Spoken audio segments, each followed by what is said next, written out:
Take your Bibles, go to Psalms chapter 2.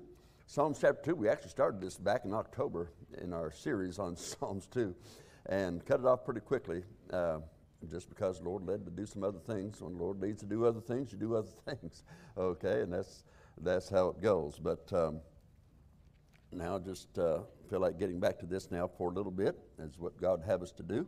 And so we are in Psalms chapter 2.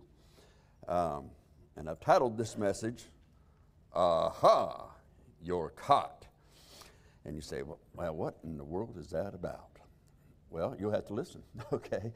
So we'll be on this morning and again this evening, so don't miss out on that tonight as we follow up on what we start on this morning. Now, looking at Psalms chapter 2, and I'm just going to say this before we get into it, is that Psalms chapter 2, I look at that is really a prophetic book, chapter should I say.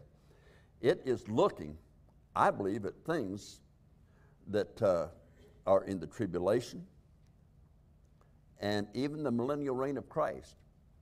And you'll say, are you sure about that? Very sure.